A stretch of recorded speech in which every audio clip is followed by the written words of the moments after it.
Teamer mid-range versus blue hat control is where round number 2 will be, and should be a fun one to watch. Yep. Brock Parker, also a former Team Pro Tour champion. With Matt Lindy. Same one that Lindy has. We're working our way through the Rockefellers. Huey doesn't have 2 buys, he has 3, so it doesn't work out perfectly. Right. We'll have to, who can we get to bridge the gap? I guess we'll have to find out. That's Nick Miller, man. Yeah. The expert. A Temple of Abandon here for Sean. I'm just trying to think, was there an honorary Rockefeller or someone we could dial up here? I don't think so. We'll have to find out. There is a mountain. This is a Sylvan Carry added. And that's in. So we head back Parker's way. The question is, does Parker have a 3rd land? He does not. So all he can do is draw and pass. Murray will draw. There's a wooded foothills. He'll sacrifice that. Down to 19 he goes, searching up either a forest or a mountain. So very, very light touch of blue in this Teamer mid-range list. Basically just Savage Knuckleblade and Stubborn Denial in the main deck. Small touch. Just a small touch. Which is pretty common of the Teamer lists that I see. Yeah. Most of them are not playing a lot of blue cards. Sometimes you see Frostwalker show up in this list. That's been a new addition some people have incorporated. But other than that, Stubborn Denial and Savage Knuckleblade, the real incentives for blue, at least, for the strategy. Let's see if Murray wants to play this turn. He's going to go with Ash Cloud Phoenix. Does Parker have a card like Disdainful Stroke? He does not. So the Phoenix is in. Now does have the ability to cast a Bile-Blight here if he'd like. Looks like he's going to take the opportunity to do that. So Bile-Blight will take care of the Phoenix momentarily. It'll turn into a morph creature now. Yeah, a little bit of an ugly turn there, but Brock just has to cast stuff and slow things down. Yep. He's got Perilous Vault in his hand, so if he can play a controlling game here and get to that, he might be able to steal this even though he's missing some land drops. Second Bile-Blight finishes off the Phoenix for good. Murray's going to very quickly play a wooded foothill, sacrifice that, go down to 18. We'll see what land he wants to search up. You saw Parker last turn play Dismal Backwater, so he's up to 21. 3rd land, very important there for Brock. The real swing card in this matchup from Sean's side of the table is Stubborn Denial. Brock's deck is flush with 3, 4, 5 mana spells. It's not too hard for Brock to fend off individual threats with cards like Hero's Downfall, but if Sean's able to set up a turn where you get something like Stormbreath Dragon into play, some large threat, backs up with Stubborn Denial, eats Brock's turn trying to answer the threat card, that can be the swing that Sean's really looking for. Well, there's Wishwood Elemental. And that means it's going to be joined by a 2/2 manifest creature, and that demands an answer right away. Yeah. Brock will draw. To pick up an island for the turn. So now he does have a actual interesting decision to make here, and if he wants to go with Hero's Downfall to take care of the Wishwood Elemental, or he can just play a 4th land and play Perilous Vault. Exactly. And now, if he plays the 4th land in the Perilous Vault, because he missed a land drop early, Sean may not respect his ability to get to the mana next turn and may still deploy threats. But it may be easier for Brock to win this game, hoping that he draws the land in time and hoping that he slows down Sean's development, rather than trying to answer this Whisperwood Elemental. The Manifest token's still left over in play. Sean's got a bunch of cards in his hand. This is not an easy turn. Well, former Pro Tour champion is going to try to figure things out. He's going to go with Hero's Downfall here. Of course, Urborg allowing Brock to use those islands to play Hero's Downfall. It's a much more conservative play here from Brock, feeling that he can still win the game with the tools that are left over in his hand, rather than having to risk it all on land number 5 for Perilous Vault. Temple of Abandon came down. Scry kept the card on top there from Murray.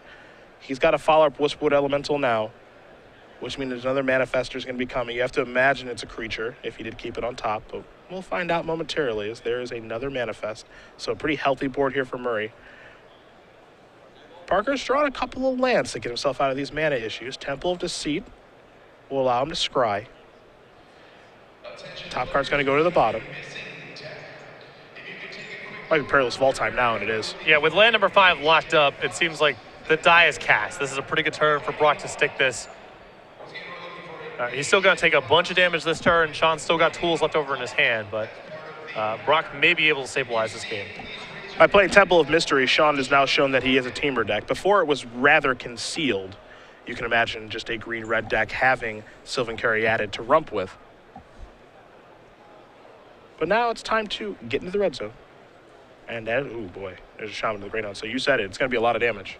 Though the Shaman doesn't really matter in an immediate sense, it's a little bit more damage because 4 is greater than 2 when you unmorph it, obviously. But it still plays right into the Perilous Vault. Sean's not going to have the mana left over to draw some cards. What this does do is force Brock's hand on activating the Perilous Vault right now, because he can't allow Sean to untap and activate the Shaman, which means that if Sean has some follow-up haste threat, that's good news. So Parker's down to 9.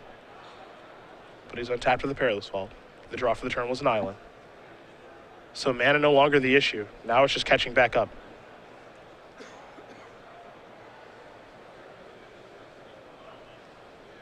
Back in my day, this was Never Nill's disc. That card's quite a bit more efficient, A touch. but probably for the best. I think so. There's your Perilous Vault activation. So exile all the stuff. The manifest card was a Stubborn Denial.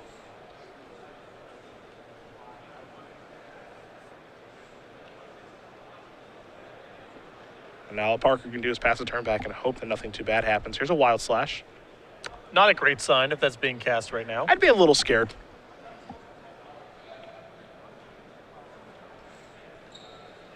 Murray with a... Oh, now that is a good sign. Never mind. Just a Frontier Bivouac and a passing of the turn. If you're Parker, you have to be thrilled.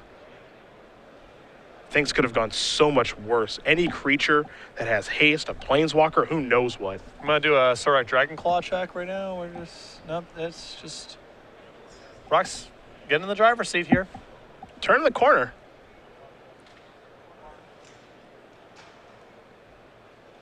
Ashiok in hand, Bile Blight 2.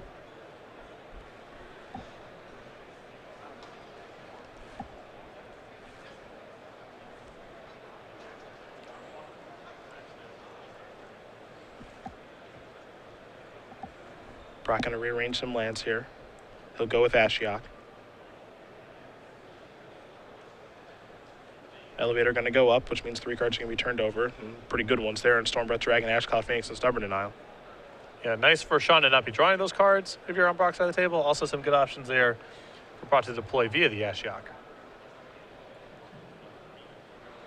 Another copy of Wild Slash. It's going to go towards Ashiok. Okay.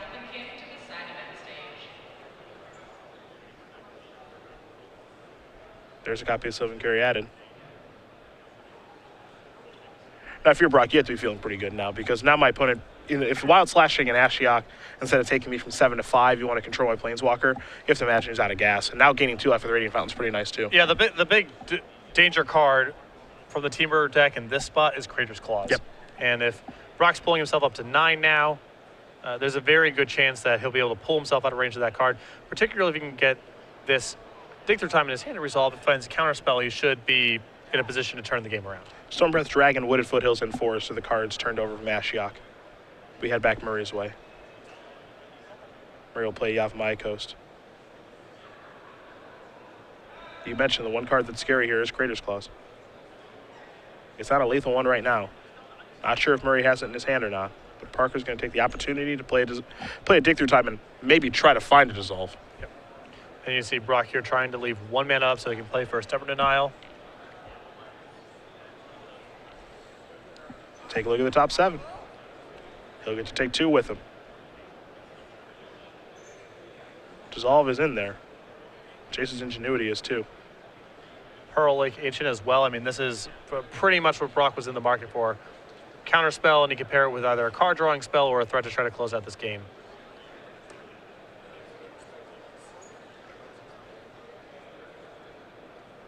Due to the Ashiok, I think he's going to value Pearl Lake Ancient pretty low here. He does have a path to win the game. And so at that point, I think you just want to take the counter spells and try to lock it up, because there's still some dangerous cards in Sean's deck. Well, he selected his 2 cards. Dissolve is certainly one of them.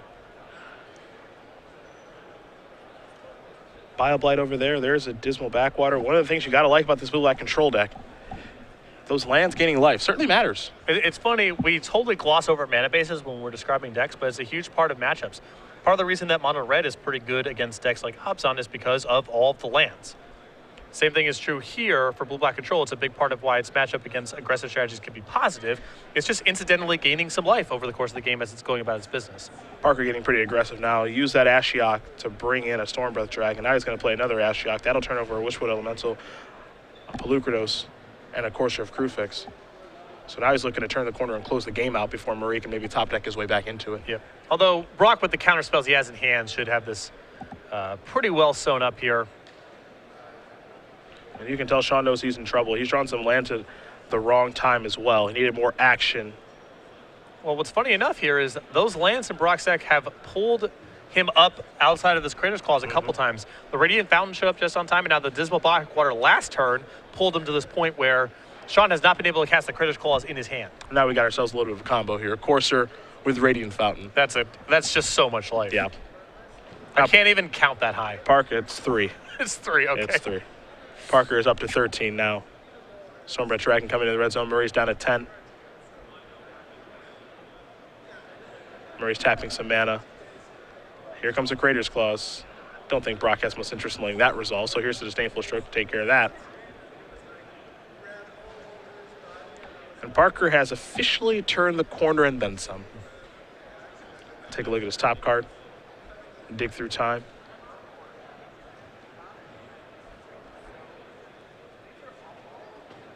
In for 6.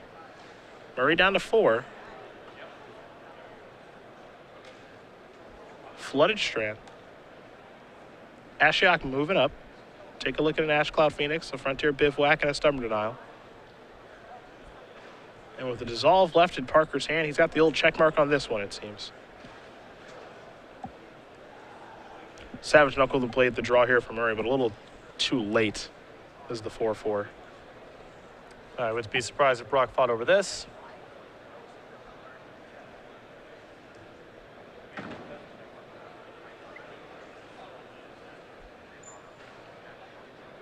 Haste, beatdowns. There's a Bob Light to shrink it a little bit.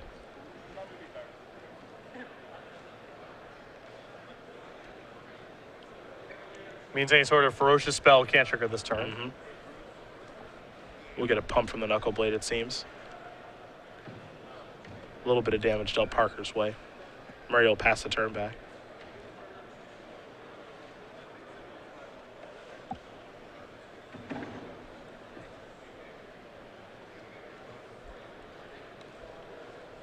So Brock will untap very cautiously as he draws a Dig Through Time, reveals a temple.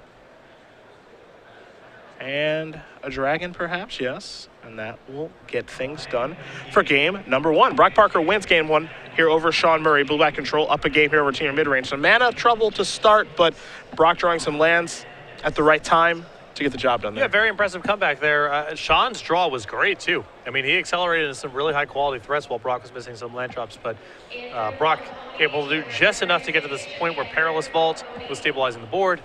Sean flooded out a little bit, and Brock was able to pull away from there. We're going to take a look at sideboards now. Sean Murray will be on the play, so we'll start with him and his 2 Barrage of Boulders, 3 Disdainful Strokes, 3 Boon Satyrs, 2 Reclamation Sage, 2 Anger of the Gods, 2 Sultai Flayers, and then a Stubborn Denial. So I'm a big fan of bringing in the additional counter spells here. The Stubborn Denial here, the 3 copies of Disdainful Stroke. I think the Boon Satyrs are also just fine as more pressure. I question cards like Corsair Crucifix and Sylvan Caryatid in this matchup because I don't think Sean can win that sort of game. So I find the most aggressive creatures you can find backed up by the most counter spells you can find. What do we have on Parker's side? A Slomgar, the Drifting Death, 2 copies of Thoughtseize, 2 Negates, 2 Perilous Vaults, 3 Drowned Sorrow, 2 Freakish Cures, 2 copies of Ashiok, Nightmare Weaver, and a Murderous Cut. I like the Slumgar. It's pretty good on offense and defense in this matchup. I think the additional copies of Perilous Vault, pretty powerful against a deck that's trying to play to the board with a lot of expensive cards. The additional copy of Murderous Cut is great here. And it's possible more Ashioks come in as well. You like Slumgar, you say? I don't think it's great in this matchup, but I think it does enough on both sides of the fence to be worth playing. Do you like Slumgar's command? I haven't seen it yet. Perfect. Now it's time. 5 mana, you get to choose 2. I'm so nice, I'll let you choose 2. Okay. You get to either counter target non-creature spell, Gotcha. return target permanent to its owner's hand, Yep. target creature gets -3/-3 until its turn, or destroy target planeswalker. I think that's going to show up, 1 copy, 2 copy, and some blue black control lists. I think there's a lot of flexibility here. I know that the commands do not read well to a lot of players because they just see a bunch of not good deals squashed together. Certainly 5 mana for Negate or 5 mana for Bioblight or 5 mana for Hero's Downfall. These are not good deals. But the flexibility and versatility of these kind of cards means that they are much more powerful than they read on first blush. And I think that a blue-black control deck would be it would be reasonable to play 1 or 2 copies of this card in the main deck. Not a card you're going to play 4 of. No, it's a lot of mana. You can definitely draw too much of this kind of effect, but again, Magic's just a game with a lot of variance. You get into weird random board states all the time, and cards like this are just powerful in most board states, assuming you get to 5 mana. I think they're going to be careful with how they design these particular commands, because we saw the previous commands. I think of Cryptic, of course, and Profane and Primal. Those cards were very good. In Cryptic Command's case, I don't want to say it was too good. It was just, right on the threshold of being too good. I think we'll see commands that are good cards now, much like the Titans and the Soul Cycle. Like the Titans were too good, the Souls are dialed back Titans that are good in some situations better than Titans, most situations worse, but that's not a bad thing. No, it's not. And when the Lorwyn commands got previewed, a lot of them people turned up their nose.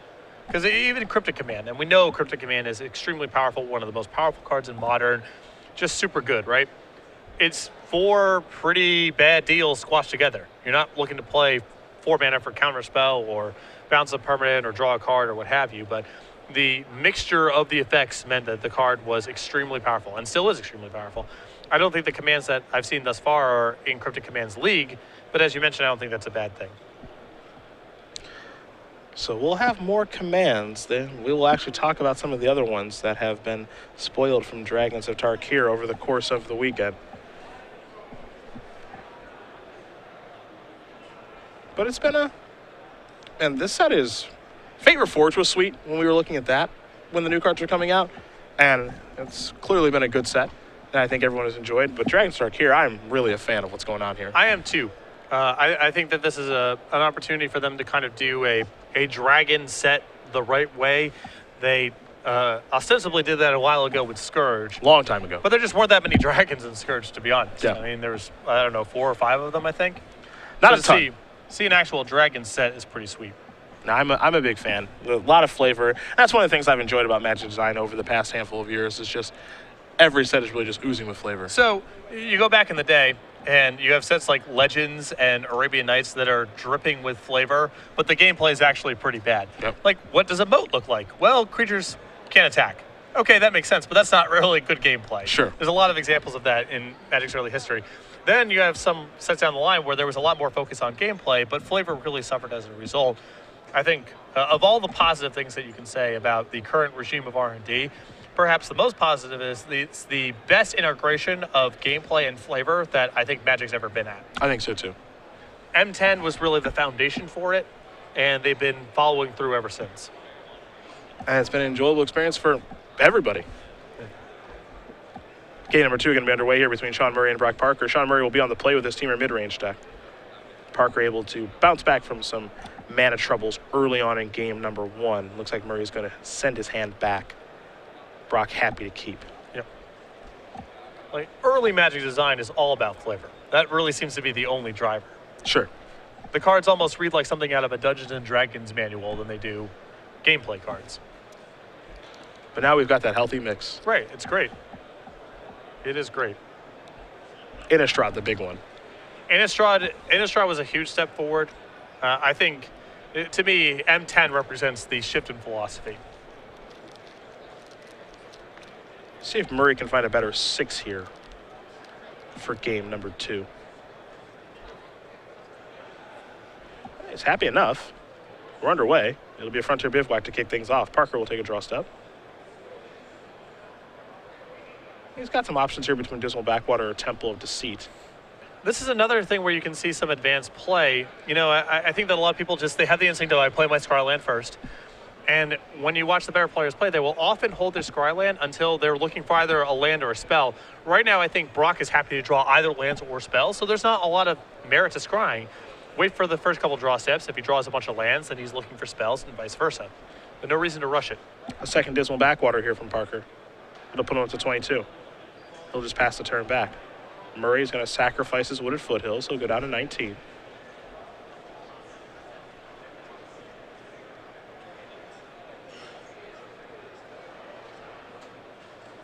Forest or mountain coming? It'll be a mountain.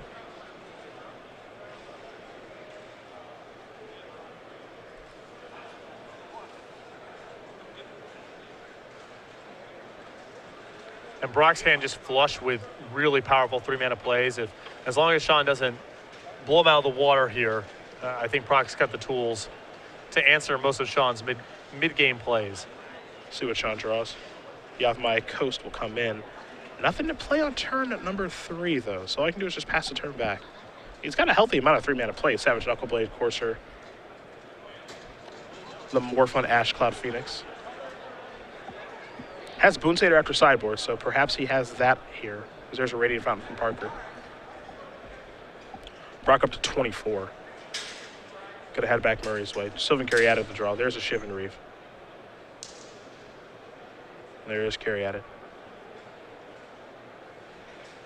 And I think Brock is just looking to play a 1-for-1 game here. Yep.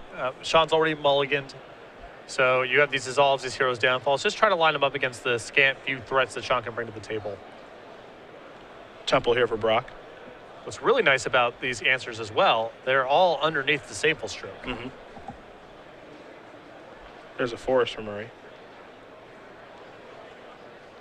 There's a real spell. Savage Knuckleblade. Brock wants to take a look, know exactly what that does. Has a lot of text after all, 3 abilities. And this was the teamer card that was all the rage during preview season. Well, it looks like it's going to be countered by Dissolve. Certainly a potent magic card, but no guaranteed value a la Siege Rhino. And the mana requirements are stricter. Yeah. 3 mana cards versus 4 mana cards are very different animals when it's asking for 3 different colors of mana. Pluto Delta's land number 5 there for Parker, and he'll pass the turn back. Murray will deploy the Wooded Foothills, and now here's a Whisperwood Elemental. Daring Parker to have an answer. You can see, however, there is a Hero's Downfall in hand. Looks like a couple of them, actually. The risk here is that once the 4-power creature gets into play, suddenly Stubborn Denial is online. And there is Stubborn Denial. You mentioned it right away. So Parker let it in. And you have to imagine before the manifest trigger occurs. At the end of the second main phase, Hero's Downfall this. But Murray at the ready with a Stubborn Denial. And now he's going to get a manifest out of the deal. And perhaps the Dissolve would have been better. Well, the Dissolve is much more flexible in a general sense. Mm-hmm. So there's risks in both directions. But Brock does have the tools to answer the Whisperwood Elemental and mostly ignore the manifest creature for the time being, but that was the risk with the line of play that Brock took. Stubborn Denial became an issue, and now Whisperwood Elemental's in play and has made 1 token. You can see Bioblight plus Downfall in Brock's hand, so again, this is not going to be the end of the world in any case. But well, there is the Blight. Savage Knuckleblade was the manifest creature. Now Parker will draw. Prolongation of the draw step.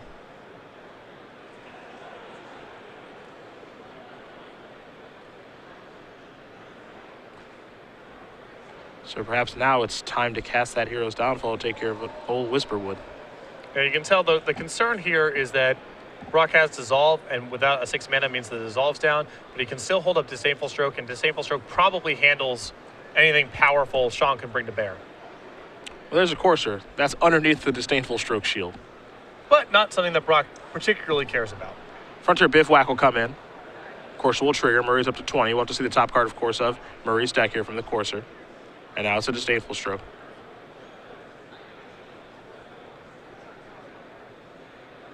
Parker does draw land number 6 finally. It is a Pluto Delta. So that'll come in.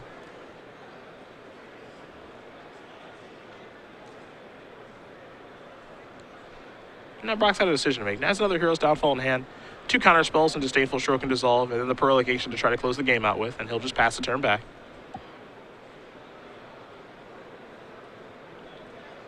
Murray will draw the Disdainful Stroke. Take a look at the top card. Parker will stop him in the draw step, it seems.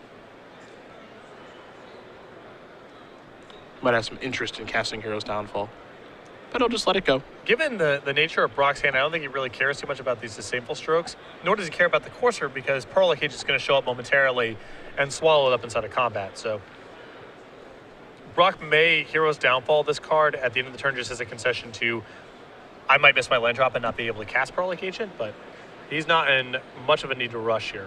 Jason's Ingenuity to the draw. One of the poorer ones here for Parker. Right, he's basically just looking for lands at this point or productive cards that cost 4 mana or less than 4 mana to slide or Disdainful Stroke. Wooded Foothills will be sacrificed, which means that Murray will search up a forest or a mountain, but more importantly, is shuffle away that Disdainful Stroke and get himself a new card. Yeah, Sean's sort of sensing here. The one probably does most of the work. The second one, at that point, I might just be getting glutted. Yep. And Brock's hands just dissolves, downfalls, and things of that nature.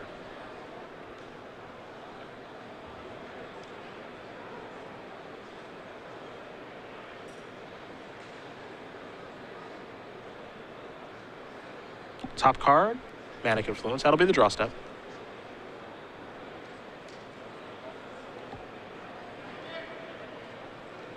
And Brock can still play a winning game with this removal spell. If the Courser's going to reveal a land that he can put in play, maybe that's worth using a downfall on. In the meantime, Brock's getting so much value out of knowing what he's drawing that I think he's actually happy to take 2 points of damage a turn for the time being to just know what Sean's drawing. To have that information. Yeah, it's so valuable right now. Knowing your opponent's going to draw a Sylvan Caryatid, it's pretty nice. Yep. Courser going to come in for 2 yet again. Brock's life total's so high, too. He's at 19 now after that attack. Doesn't have a ton to worry about. Jason's Ingenuity in hand. We'll see if he casts it right in the counterspell. Wouldn't surprise me too much if he does. Just get this part of the game over with. Yeah, you know, Brock has nothing else to do with this mana. Sean can hold up 2 mana for the rest of the game easily. He has more than enough mana to work with. And it could free up more expensive spells down the line to resolve. For example, the Dig Through Time we just drew.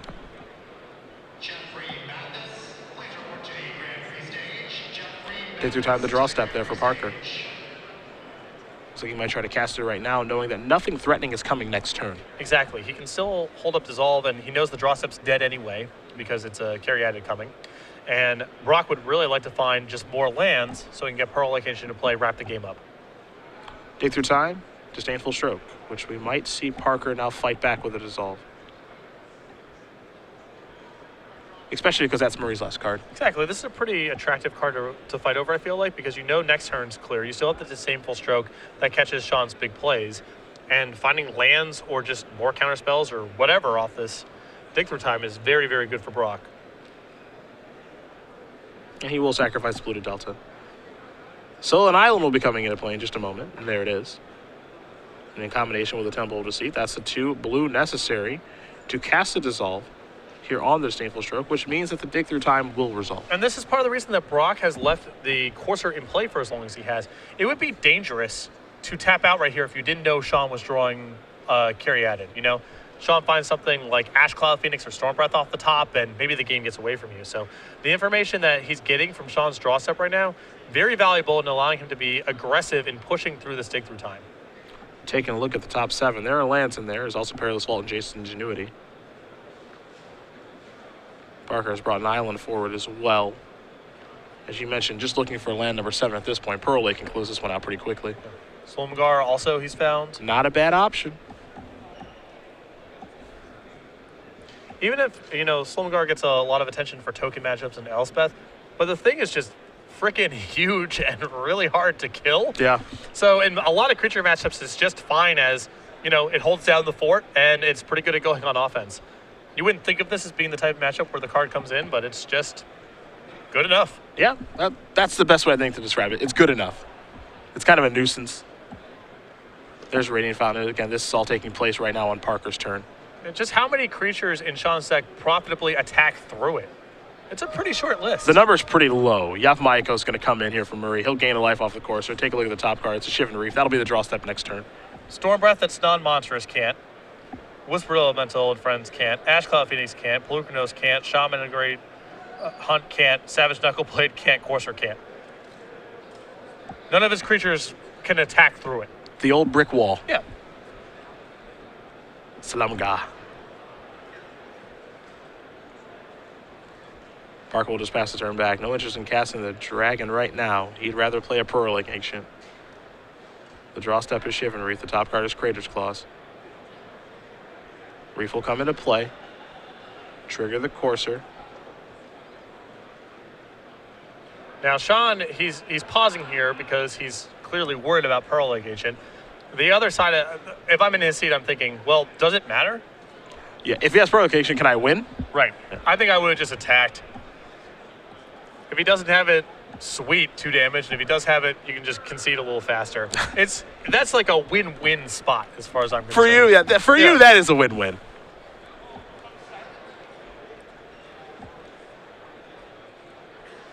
There's the old 6-7 Leviathan. It's coming into the red zone right now. Carry added will get flattened. And there's a passing of the turn. Crater's Claws will be the draw. Take a look at the top card. It's a copy of Frontier Bivouac. So that'll be a freebie for the Courser, perhaps, but Brock would rather Hero's Downfall here, get that Courser off the table. No more advantage gained. Right. I think that if there was a spell in that spot, Brock would have still hung out for a little bit longer. But with a land coming, and he's probably going to downfall that thing anyway just to get a chump blocker off the table, might as well do it there. Carry added the follow-up. Here comes Pearl Lake. Looks like no blocks. And now it's time for Salumgar.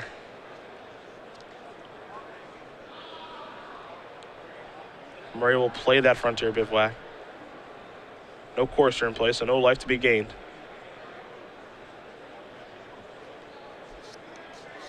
And now maybe it's time for the old Fireball. I mean, I guess. I'm not sure what you're even targeting here. I guess Brock and hope to draw another one. Oh, we're going upstairs.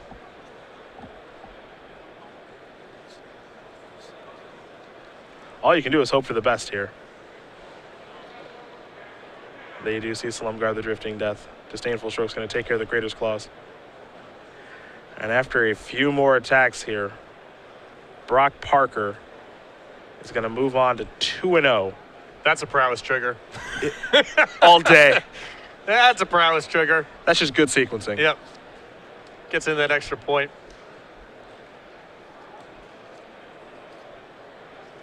Seems like there are situations I think for Teamer where things can line up well, but then there are also situations where you draw too much reactive.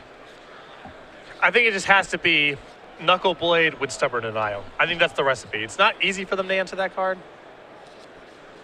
Wishwood Elemental will be cast here by Murray. I agree Knuckle Blade is difficult for them, and Stubborn Denial is quite good, and some other counter spells are good too, as Murray's going to extend the hand. Brock Parker's going to win this match 2-0. Blue-Black Control will take care of Teamer mid-range. But it does seem like a pretty tough matchup for Teamer. I think it's very challenging to beat Blue-Black Control and similar decks by trying to go big. And sideboard plans that involve Stormblood Dragons and Sarkans and such, I'm very skeptical of because of Disdainful Stroke and just because their advantage as the game goes later. So I think negates and Stubborn Denials can be good, but if you're not backing them up with a lot of early pressure, I don't think they're going to be potent. The things have to align really, really well for that stuff to matter. And you saw in game 1, Brock was even missing land drops. And that mixture of 4 and 5 mana threats backed up by some burn spells, by some counter spells, was not enough to get the job done. And game 2, end to end, it felt like Brock was in control the whole time. Yeah, game 2 was a walk away. Yeah, really a runaway, honestly. Pretty straightforward game there for Brock. And again, Blue-Black Control, it feels like it's kind of this interesting metagame deck where the right matchups, things are going to line up for you. And for Teamer, what we found with that deck, I think, quite a bit is, just finding the right mix of cards has been tough.